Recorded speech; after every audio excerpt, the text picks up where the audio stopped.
Bismillahirrahmanirrahim. Assalamu alaikum. Welcome back.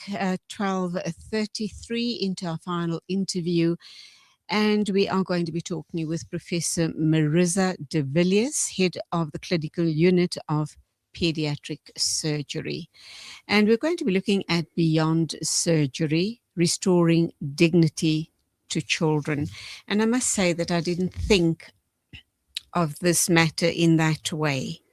I kind of just thought that when kids are in a PEDS unit, they're taken care of, they're given love and dignity. And here that's exactly what we're talking about.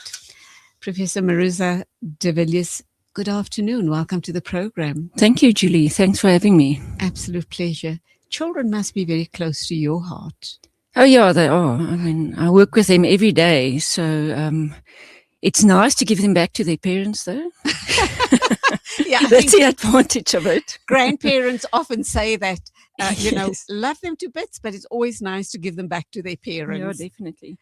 Let's start with this all-important question. As a pediatric surgeon, what was the moment that made you realize many of your young patients needed more than medical treatment, and they needed basic comfort and dignity? Now, before you respond to that, in my mind, I always kind of felt that, oh, the parents are around. Yes, they're in a government hospital, but we also know that a lot of these government hospitals are doing great work, and they have great units and great medical professionals that are taking care of these people. Why then do we ask this question that more is needed?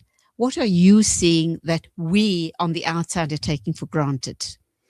Okay, great. So I'll start with our foundation that we started, Lethabo, Bana, which means joy of the children. So we love to bring the joy back to the kids.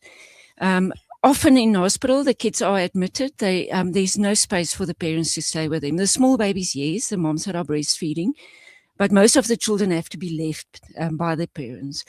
And Lethabo Bana started with a simple thing as us seeing that sisters were sharing one single toothbrush between kids. They washed it, Sure. but they said they only had the one toothbrush. And we said, oh, can't we make a difference? I mean, what's in a toothbrush? But it grew to the point where we say, we actually feel we can fill a gap between what the hospital offers us or what's available and in what we need. A simple thing like wound dressings, for example. We have a lot of burns patients, so and especially in this time of the year, and we'd run out of dressings and we get high percentage burns. So initially we got money from each other and we said, okay, let's buy another box. The hospital supplies, I mean, they always supply, but there's a limit. I mean, people know there's always a limit to what's available. So then we started buying dressings, but it's not sustainable. We can't keep on doing that. So some people generously said, no, they'll sponsor for us. And then we saw, okay, but what about simple things like care packages for the moms that are there, the kids that are there. During the International Book Day, we handed out books that were donated to us to the kids. I mean, they loved it. I mean, they sit there, there's nothing for them to do. And then the packages. So we said, okay, let's make up care packages for the moms. It would involve some socks, soap, maybe some moisturizer, toothbrushes, face cloth. So we did that for the moms and for the kids, and we handed that out. There's obviously a big turnover of kids and parents the whole time. So for Mandela Day, we handed some out. In between, on Saturday, for example, we had donations from a local school that we also went and handed some stuff out. So I think for us, our main thing is we want to bridge the gap between what we have and what we need. And of course, this is going to be a long road, an ongoing road, because obviously state doesn't have enough resources to go around. But I commend you for, the work you guys are doing and, not only taking care of the kids and their disease, their difficulties, their accidents, their burns, whatever it is, but you're wanting to touch their lives in a very special way. So I think that's awesome. Let's also look at how do you believe providing these simple items pajamas, blankets, etc., not only to the children, but to their families as well. Do you believe it's making a difference? How do they view it? Is it not just another situation of, well, they expect it? It's a situation of, it's expected that if they come there, this is what they're going to get. I don't know. I don't think so. If you look at the reaction we got from the children and the parents, it shows they didn't expect to get a gift, whatever the gift is. And something as simple as a bar of soap, for example. One child got a package and she opened it and she was so excited because she was talking to her sisters that was somewhere else. And she was on a video call. So she would show her, oh, I got some soap and I got some this and some that. So I think just to get a gift in a place where you feel you might not feel safe, or there's a lot of pain and suffering, or whatever you might feel when you go to hospital, to have that simple gesture of love and of we care for you, we see you, I think that makes a big difference. And then for us to see the smile on a child's face when we give them something, we give them a book or a nice warm blanket, that makes it worth it, I think. It's really about giving them dignity, is it not? And apart from the medical care that they're getting, give them dignity and almost a sense of safety, because when you do those things, you're giving them a sense of comfort and a sense of safety. So is this going to be sustainable through this foundation that you've started? Yes, definitely. I think so. It's not like the care packages.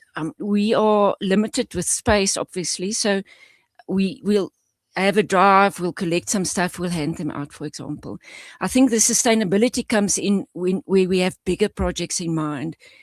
I also strongly feel that if the staff and if everybody that works with the kids are happy, they have a safe or a comfortable environment to work in, that makes the children also better in a way other than emotionally better. Absolutely. So, and we've got big ideas, especially with our burns project. We want to renovate an area or certain areas and make it into a burns area where it's easier for staff to treat the patients, to wash them, to dress them.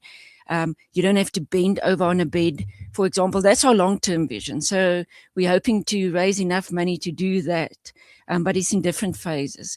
But in the meantime, we have generous donations from a lot of people, and it's amazing how far a few $100 can go. Another example is that a child died. A mom had a small baby. The baby died, and she did not have the funds for a funeral.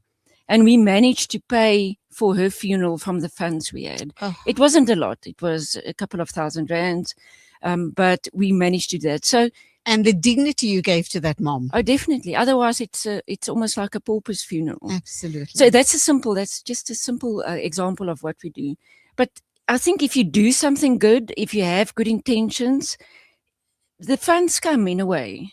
We're not like inundated with money, which would have been wonderful, but maybe that's also a good thing. But people are generous and they donate. So how do you go about raising funds for Lethabo? So we have websites. We have a website. We're on Instagram. So we have a social media presence, and the people are quite active on it. We had end of last year our big fundraiser, and also actually the launch of the organization was we had kids draw pictures, the kids that were in the wards, painting, small kids had their handprints or whatever they did, and we auctioned that off, and we raised quite a lot of money with that. And then it's word of mouth, so it just seems to grow as people learn about it. They maybe search us on the web. So at the moment that's how it's driven, and it seems to be ballooning. It seems to be growing. Okay, let's go for an ad break, and when we come back, I'd like to dig deep into your soul and ask you, why is it that you've taken this so closely to your heart, Lethabo Bana, and obviously the need going forward? Because this is not an overnight thing. It's not a one-day wonder. It's going to be something that's going to continue for years and years and years to come. So all of that and more right after the ad break. Please stay with us.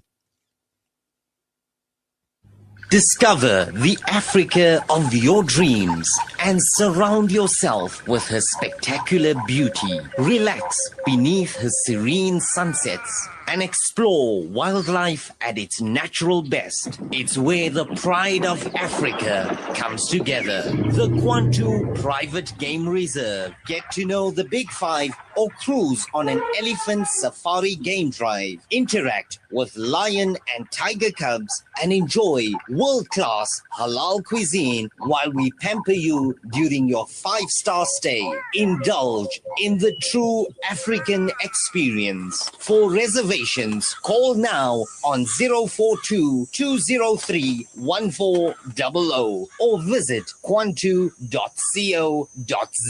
The Kwantu Private Game Reserve, the place of gathering. Gaza needs your support more than ever. Homes have been shattered and families have lost everything. With your support, our teams are delivering clean water tankers, feeding the hungry, and assisting orphans who have no one left. Let us give Gaza whatever help we can.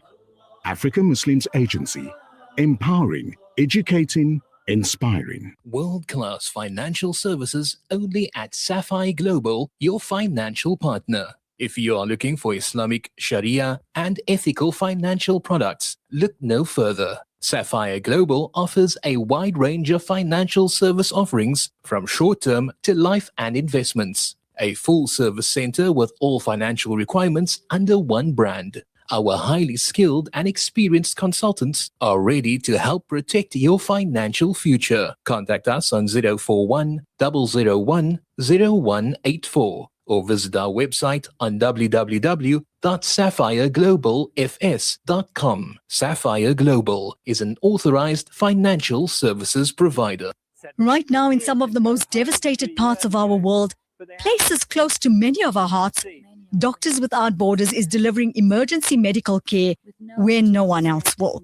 Your donation gives a child surgery, a family clean water, a community a fighting chance against disease. This is an opportunity to make your giving count where it's needed most. Visit msf.org.za/sadaqah, that's SADAQAH, and donate today. Doctors Without Borders, we go there. Rejuvenating media day by day. This is Salam Media.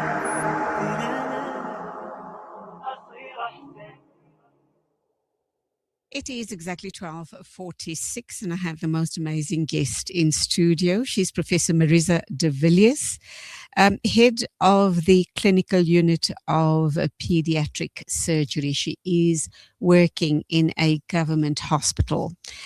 She also started up this foundation, Lethabo, Bana, and she's told us a little bit about it. But why? You know, the all-important question is why? Was it something, was this your dream? You know, we all as human beings always want to do something big in our lives. We want to leave a legacy. We want to know that we're making a difference.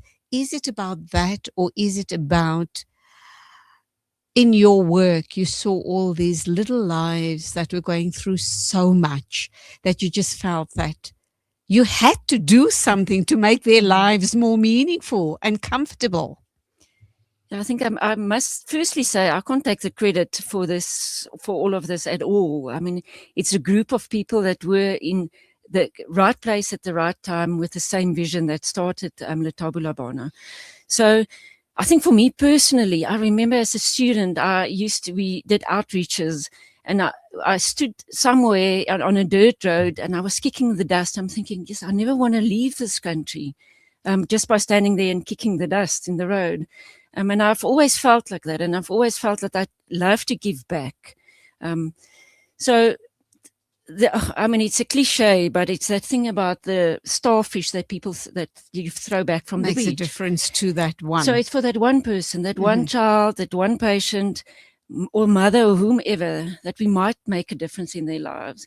I mean, there's a lot of pain and suffering. We all know that. But to see a smile every so often, to see a kid smiling at you. This morning, a child was eating, and I asked her if she wanted a slice of bread. And I took the spoon and I put the butter on it, gave it to her, and she was smiling, and she folded it and she started eating her bread. And that was during the wartime. That's a simple thing. So it's small things that are rewarding. and we lose sight of it. Absolutely. Nursing staff, we often hear horror stories of nurses just not, cutting it. They're just not doing what they're meant to be doing for whatever reason. Do you kind of come across those type of issues as well? Or do you find that the nurses that you work with are very dedicated to what they're doing? Yeah, I must say, one thing that I really, really detest almost is people that place social media posts of people that are sleeping on duty. You don't know what happened. Maybe the person just closed their eyes at that point. So the nurses do an incredible job. They work long hours for little money. Maybe we're just lucky. The people that we work with are wonderful, but I think the nursing staff, especially in the hospitals that we work at, are excellent. They know what they do. They're dedicated. People get tired. Obviously, you get tired, but it's part of the job. So I never feel that the nurses sleep on duty or just that whole mindset of sleeping on duty. So I don't feel like that at all. I mean, they're wonderful people. And that is one of our projects that we want to do in the ward, is to make a nice staff area for the nurses, where they can sit and relax and have a nice environment to sit in, other than just a closet or little corner that they're stuck in, or put in for their breaks, for example. And it doesn't matter what profession you're in, we all have our bad days. And if a nurse is having a bad day, I mean, please, allow her. Only they know what they go through. And undoubtedly, doctors too, like yourself, have bad days, don't they? But you're blessed because you work in a pediatric unit. Do you think that makes a difference, that you can't have a bad day with these little angels around you? Yeah, that's true. I mean, children are different to adults. We feel sorry for the kids that are in hospital, but it's like oncology, cancer children. It's their reality. That is their lives. They live with it. We as adults feel sorry for the kids, and we project that onto the child. And often children, I mean, obviously there are some kids that just are miserable in hospital, understandably, but they're different. They see the beauty in everything around them. They make the best of a situation, like the simple piece of bread with butter on, for example. So I think we just project what we think they should feel like onto the kids, which is not, most of the time, not the case. Sitting here talking with you, I can't help thinking about Sadie Catlin.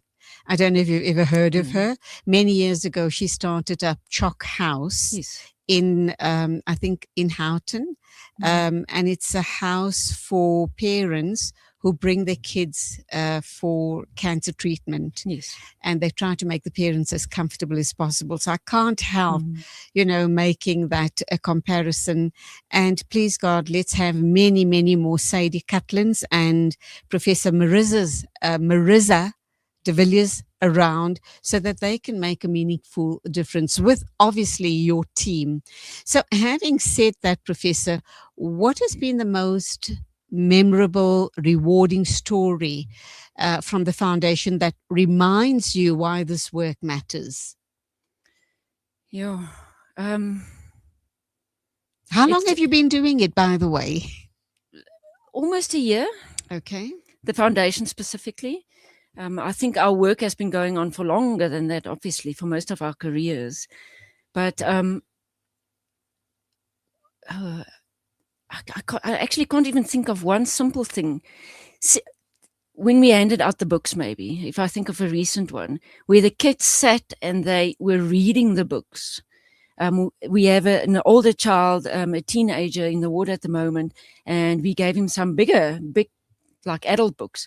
And he is like eating it up. He's just reading. And I love that. And even the smaller kids that sit with the books, that page through it, to see the children excited about reading in an era of where everything is on the phone. I mean, that's amazing. So definitely I would say that is one thing that jumps to mind at this moment. You said to me just now that you've been involved here for just over a year. Am I right? Yes. What is your biggest wish for the foundation and the future of your work? I think that it continues regardless of who is at the helm, who takes it over, that it grows to other hospitals where people can say, okay, we want to be part of this. Well, it's not an exclusive thing. It's not exclusive to one hospital. So we can grow this out, even with the care package thing, for example. In our hospital, we have short-term visions, but we're trying to think a little bit further at this point. And one would be to redo our ward in such a way that's comfortable for us to work in, for the staff to have a comfortable area, and for the patients to feel safe in as well. So that is our long-term plan and mission at this point to do that. You also spoke about just now off air about some sort of a special bed. What's that all about? Let's put it out there. So some kind soul with a big heart and deep pockets watching us this morning can say, hey, I think I'm going to fund that. So for the burns patients again specifically, it's very labor intensive. They need dressings every second or third day. So that's where the dressings come in that we need. But we need to wash them. We found when we wash them well and like proper washing with water, that they do a lot better and the healing is a lot faster. But for that, we need a specific bed. It's called a shower bed. It's one that can lift up to the height of the person that's managing or treating the child. We sedate them. Obviously, they're on the bed. It has a shower. We wash them down. Wow. And we take them from that bed into the dressing room and we dress them. But the bed, most probably for the first phase of our project that we want to do, is the most expensive one. And it's around about 120,000 Rand just for this one specific bed. So we can't really start our project if we don't know we have enough funds, at least to fund the first phase of the vision. Is that bed being used anywhere else in South Africa or probably elsewhere in the world? And have you seen just how effective it is? Yes, we actually have one at one of our other hospitals where we manage the smaller percentage burn. So we've had that there for quite some time. Where we need another unit or have a more specialized area, wound care area, is in the bigger hospital that we work at. So we've seen that we know the bed very well. It's available in the country. Okay. It's not something that needs to be imported. Well, they probably import it, but it's available in the country, yes. And we've used it before. Yeah. Is it different in private hospitals? We're talking about the situation from a state hospital perspective, but would you know if it's different in private hospitals? And are there any private clinics in our country that specialize in burns treatment? No, unfortunately not. So there's a big gap for that. You would find the odd hospital that manages burns that might be known as a center, but for pediatrics in Gauteng, and I'm talking under correction now, there might be bigger units, but there's not one specific burns unit.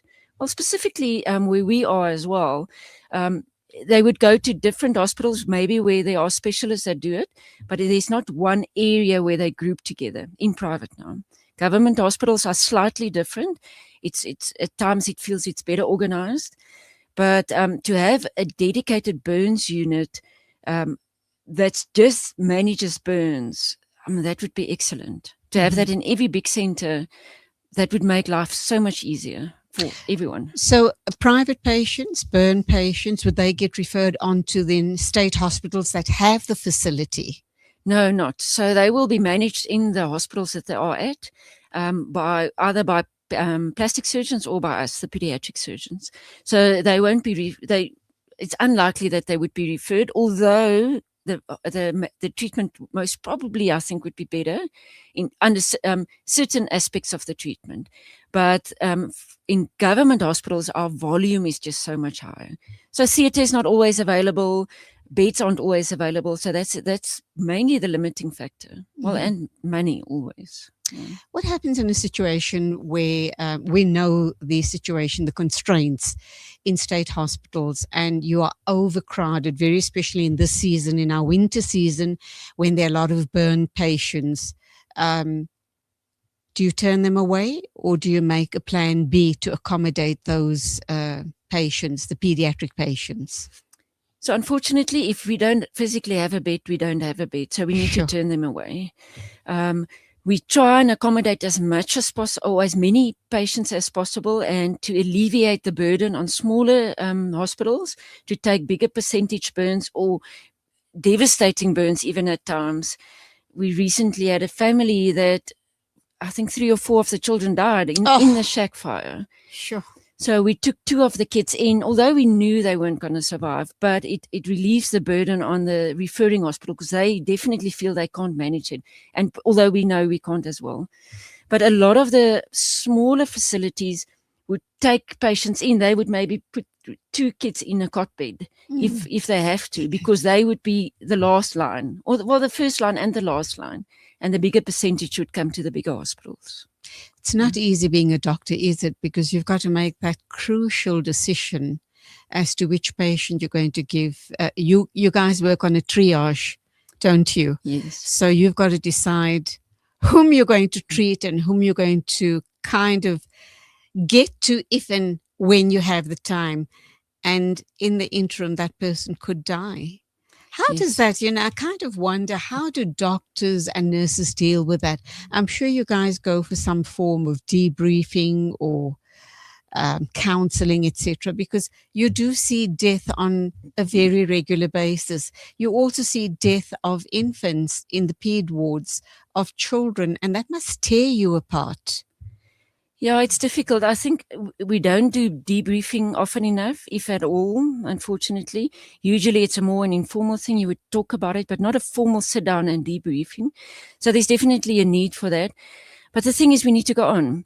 So I see you and your child today, you distress. It's the first time you're in hospital. It's the first time your child's getting an operation, hopefully the last time.